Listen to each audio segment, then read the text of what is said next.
then, there's this really incredible experience that you and the band got to do, and obviously working with Jimmy Page and doing all that stuff. And I'm so glad that finally came out either on streaming and whatnot. For a while there, it was kind of hard to find.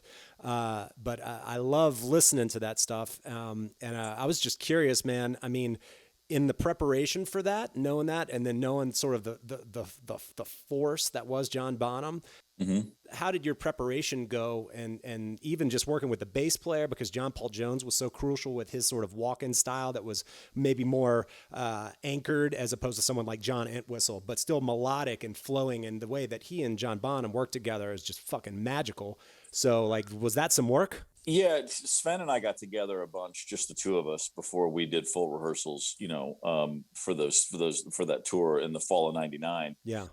I say a bunch, 3 or 4 times, and for a few hours at a time, but the way we approached it, and I think the reason it was so successful is because we didn't try to be Led Zeppelin. We were the Black Crowes. We were our own band. I didn't have to wonder about Sven, and he didn't have to wonder about me. We already knew how to play together really well. Right. And so it was just a matter of taking those songs and putting them into the Black Crowes filter, if you will. I'm not going to try to play exactly like Bonham. I mean, I rip up John Bonham every day of my life. I already do that really well, at least in my mind. Yeah. But I thought it was kind of important not to, I never wanted to be in a situation where we're playing a song and I'm on stage thinking, do I do the fill from the record, or do I do the fill from Bonzo's birthday, or do I do the fill? That's not music. That's work. That's a job. Trying to be John Bonham. And I was never going to approach it like that. So, and Jimmy, to his eternal credit, understood that very clearly. He never gave me or Sven a specific pointer on anything. Wow. He just wanted it to feel good. He wanted it to be cohesive, and he was looking for a vibe.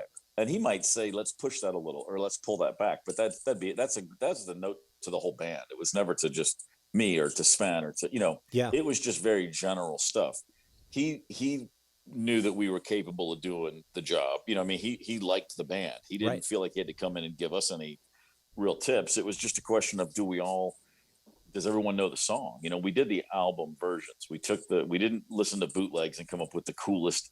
Well, the way you did that in '73 was really cool. It's like, no, we're taking the recorded versions and we're just going to learn those. Yes. So that part was, again, that made it a little simpler to put the whole thing together. But, I was aware of that stuff, and I would think about the Bonham stuff, but only up until I sat down with the kid. And then the furthest thing from my mind was trying to be like Bonham. It was like, no, man, this is the Black Crowes playing these songs. Now, and I've said this a million times, you put me on a drum kit and Jimmy and Robert and John Paul Jones walk in the room. Okay. That's a very different approach. Yeah. Right. Then it's, you better pull out some Bonham stuff, buddy. You better, you gotta, that's a very different conversation. This was the Black Crowes playing with Jimmy Page, and I'm the drummer of the Black Crowes. I didn't have to worry about it. Yeah.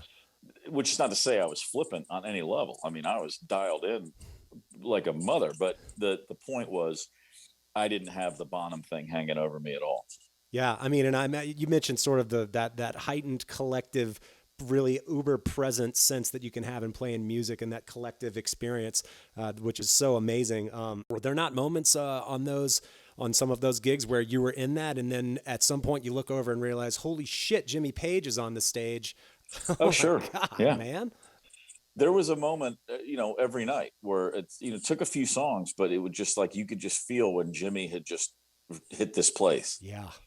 And I used to say, you could just see the Superman cape slowly start to come out of the back of his collar, Yeah, man. And it was always like, oh shit, here we go, and he's Jimmy Page, which is to say there's going to be he's a sloppy player, right. Like technically speaking, he's my favorite rock guitarist of all time. Right. I mean, that's kind of what I go for. Yeah. He really does get a look in his eye.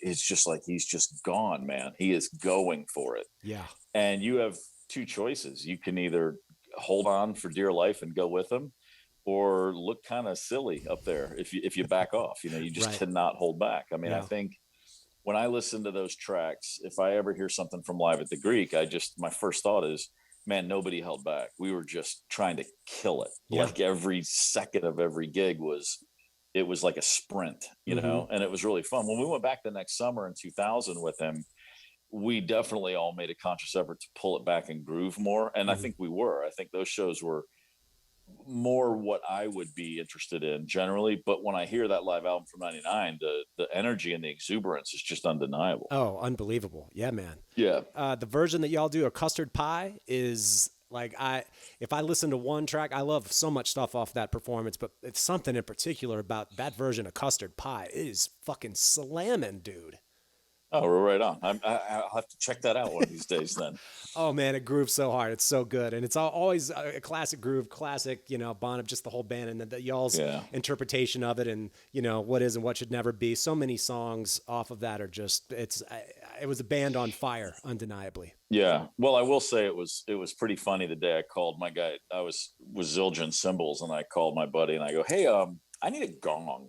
And he was like, he thought it was a joke. I was, Yeah, I'm like famously as sparse a drum, my gear is very limited, and he was like, "You don't need a gong." I said, "No, I need a gong. right. Gonna need a big ass gong for what is and what should never be." And he was like, "Why are you guys doing that?" I was like, "Oh yeah, we're touring with Jimmy Page." And Oh it was my just god. it was a funny thing, but I really did enjoy having that gong up there just for that one moment of the night, where I would hit it. It was always, my tech would always just be laughing, waiting for it.